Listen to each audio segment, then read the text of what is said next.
long story short, I used that business to pay my fees, do my MPhil pay for the MPhil program. And then, and I had to learn. Sometimes I get home very late. I'm tired. I'll sit and read, wake up very early, go to circle, come back.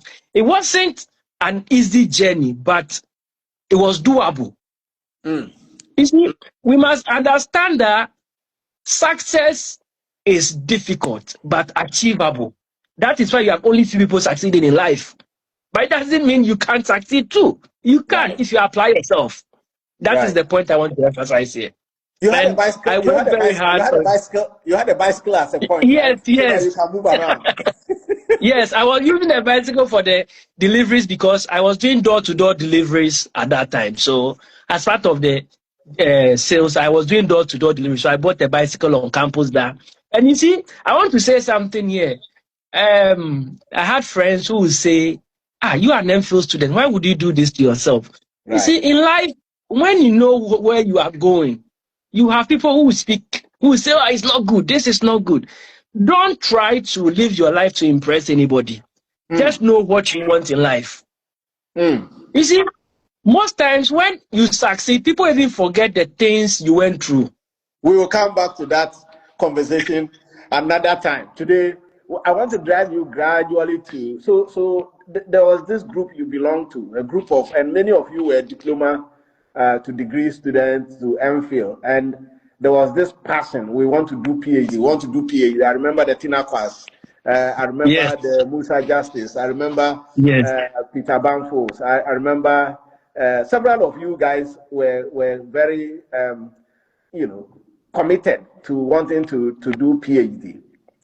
What did you think was the most important quality that gave you this edge? And I guess that many of you were not satisfied to do PhD in Ghana. You wanted to go abroad. What was the driver? What was the driver? I think it has to do with quite a number of factors. The first driving point was, you see, let's be realistic here. You look at Ghana, the opportunities are limited, so you need to find something that will put you somewhere, that will put you somewhere. So that at least you can have a decent life. Then the second was also, you see, to do PhD outside, if you do it outside, it gives you an edge. It sets you apart. And I'm a living testimony. You see, when you do PhD outside, the resources available as in at your disposal is just something you have to experience to appreciate. You just have to experience. So, and we also, in the department during MPhil, seeing yourself, the other lecturers in the department, and when they talk about their experiences outside, you can just watch a marvel and you just hope you also want to experience something like that one day. So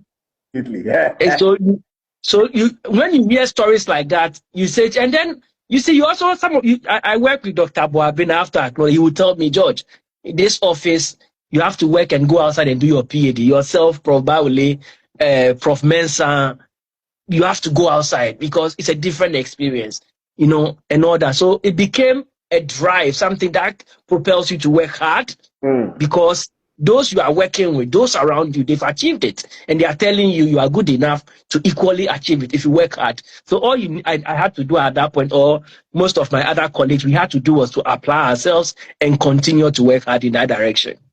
Now, let me take you. I know that many of our participants in this meeting are wanting to hear the story of, so how did you grab a scholarship? So I need us to go to that part of when you decided that you were applying.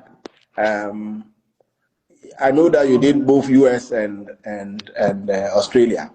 How did you go through this? How did you go about doing it? Okay, before I even talk about how I'll go through it, I want to make this point. You see, looking for a scholarship is like applying for a job in Ghana. It's not an easy process. You have a lot of failures, but it doesn't mean you stop.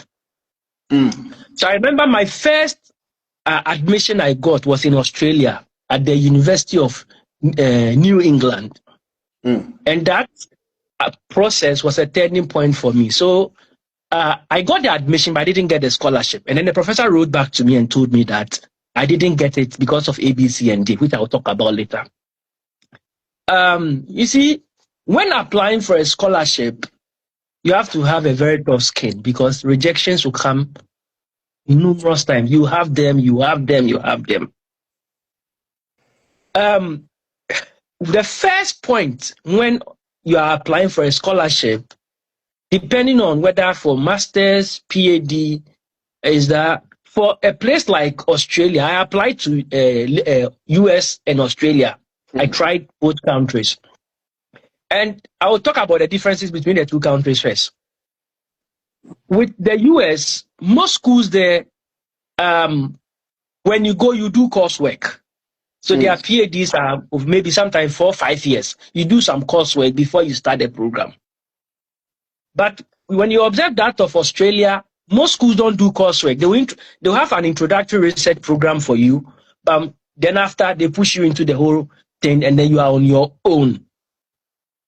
So those are the two main differences. And in Australia, mostly it's between 3 to 4 years you should finish. Now, another thing you need to pay a close attention to, coming back to the Australian process, is please, you need to pay critical attention to the admission and entry requirements. Admission and entry. Most schools have different admission and entry requirements, even though you might see some similarities between them. For a PhD, the first thing you do is to look for a supervisor. That is the first thing you do. To look for, in Australia, first thing is to look for a supervisor who will show interest in your research area. I'll quickly talk about research area. You see, the average Ghanaian, you see, most of the things that we are interested in researching, the areas we are interested in doing research, here they are not interested. A lot of the topics that decentralization and the factors that affect decentralization. Please, you see, there are so many things that we talk about back home. Here, they are not interested. They are not interested in those things. So this is the trick. The first thing you can do is to critically engage the literature, your area of specialization. Engage the literature and identify where the literature is heading, the current arguments in the field. Then you can tailor your proposal in that direction. Having done that, now, you see, when you go to a school's website, don't start the application. Go to the department. And you see, when you go to the department, check the profile of the professors.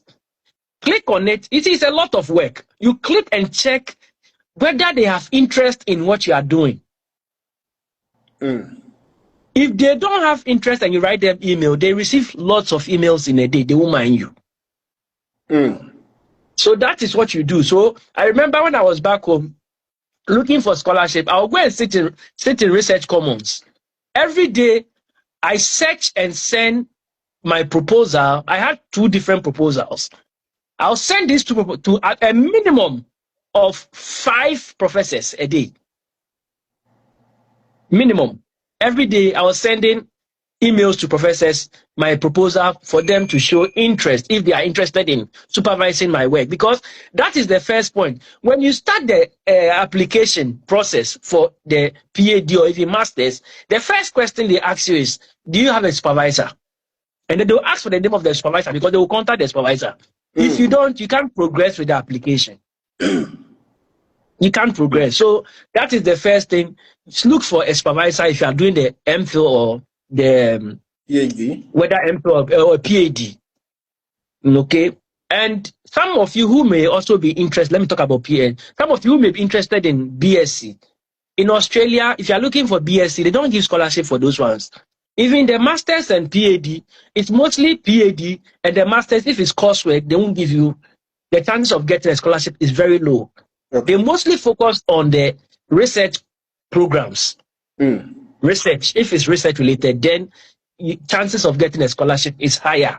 Okay, it's higher. So those are some of the key things that you need to look for. you need to look for. But more importantly, hold on. Let me. So number one, you had said that your area of study may not be of interest to the people who may be your potential supervisors.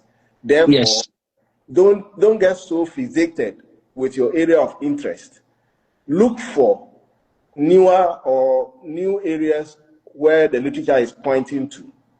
And one way to do that is to check the literature, check journal articles, and see what new debates are going on, recently published articles, and what it is that they are doing now. Number two, look for the universities where you think you can find your department that fits your program or your background, and go to their website, check the profile of the lecturers who are listed there, see what work they are currently doing, and see whether or not you can fit in or they will fit into your program. Number three, make sure that you develop research proposals. And I say proposal, not just one. Sometimes you have to have multiple proposals that target some of these professors who you are intending to study under. And then number four, go ahead and contact these professors, send them an email, attach your proposal or your interest, just so you can help to, you can give them an opportunity to see who you are. And as we're talking, let me just add this before I bring back George. If you already have a publication or a number of publications, it kind of boosts your chances, because then the professor is sure that you can write. The truth is that usually they do not anticipate that African students will be able to write well. So they are afraid to take African students until they take one. When they take one, then they now see that, some microphone credit to their mafia. But until they do that, they will need to see evidence. So if you already have a published paper, it helps a lot to be able to convince any professor that you are able to write and what have you. So these are the things George has been talking about so far. You know. And Prof, quickly, yes. Before you ask the next question, let me quickly add this. Yes. And this goes to those who are really interested in doing PhD, okay? You see, what you must understand is that PhD, the area of specialization matters, but doesn't matter to some degree, because PhD is a skill you acquire. Mm-hmm. The basic goal is to train you to acquire certain research skills. Mm. After PhD, you can explore other areas of research. So I'm making this point so that people out there don't be fixated on me. I'm only interested in this area. Mm. Sometimes, you see, I ended up in the environment of Department of Environment, Geography and Population. My supervisor is an environment scholar. Mm. I'm a public admin student, but I realized that you need to be strategic and ask yourself which areas have the money to provide scholarship for me. Mm. So I realized that in the environment, and you see, in Australia, a lot of the environmental scholars, they have the money. That is where the money is. In Australia, they are so much into environment, geography, and those things. So they have money in those areas. So I looked at that, and then I developed a proposal on resilience, how to build resilience in urban areas. And then I added the governance dimension and sent it, and then it went through. So please, don't be too fixated on very specific areas and box yourself. Please be open-minded and be willing to try new things. What is important is doing the PhD, acquiring the skills, and then you can explore other areas of research after the PhD.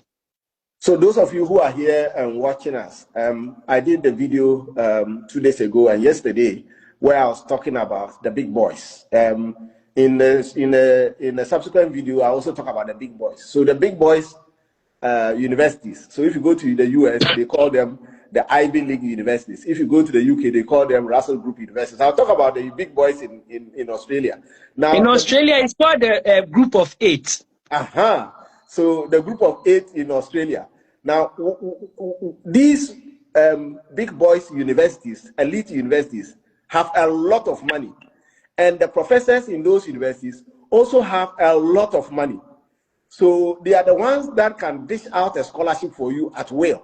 even when government doesn't have scholarship, even when the university doesn't have a scholarship, the professor who has many projects and has so much money is able to employ you. They call it a studentship. Employ you and pay you a monthly salary, PhD students, for you to. So please look for the big boys. And as I told you yesterday, that you don't need A++ to enter a big boys and an elite university. What you need is resilience. And Dr. Amegavi has just been talking. But Prof, yeah, quickly, let me add this, talking about the big boys and funding. So in Australia, there are everywhere. There are 3 types of scholarships you can get, okay? First is the government-sponsored one. So, for example, in Australia, we have the government-sponsored one. Then we have the university-sponsored one. And then we have the professor, the supervisor-sponsored one. Okay. So, the Australian one, so let's say the government ones, they are usually based on bilateral relations. So, the 2 things. One, they can work with Ghana and then to go to get fund that they are looking for people. Then you can get it that way. Then the second is, yes. Or the second is that they will work with the universities here and give them a quota. So you apply, and the university will give it to you. So that is the government one. Great. The second is the university funded one. That was what I got. But you see, you must also understand with the government funded one, most times when you finish the school, they will ask you to go back.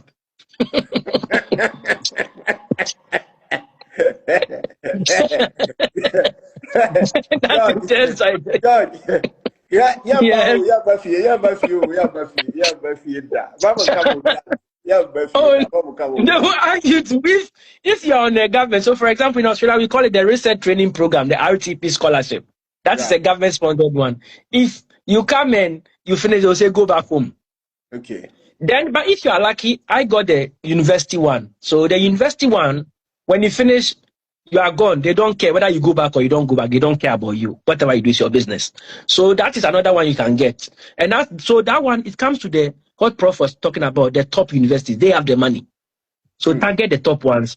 They will get them. And then the supervisor sponsored one, you can have a supervisor who has won a project, funding for a project, and they are looking for an assistant to work with as a PhD program, and then they can bring you on board. And then when you finish, you assist them execute the project. It becomes your PhD thesis or publications, and then they award you the PhD. But most those ones are not very many. But what you find is the government and the university ones, they tend to account for the significant portion of most scholarships. So that is what I wanted to emphasize, Prof. Great.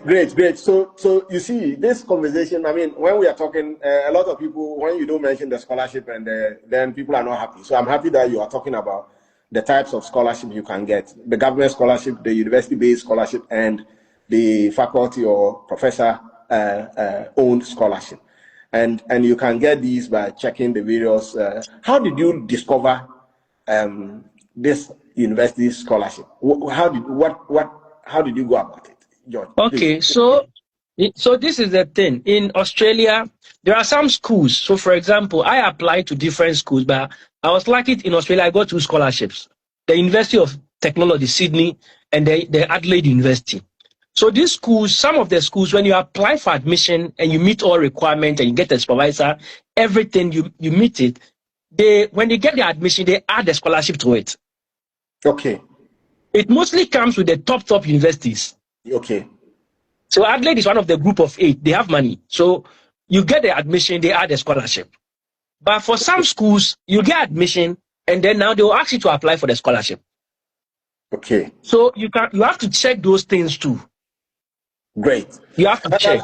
I like this you talked about, because not just you, but some of your colleagues at the time, and subsequently after you guys, several of you got scholarships that there was no funding, and then you couldn't go. So you have to go back to try to apply for another year of recycling, and doing again. So it's always important to know, and I keep insisting that don't walk in the dark, don't navigate in the dark. Always look for people who have done it before, people who have gone through the process. Take inspiration from them, ask questions, and let them shepherd you through the process.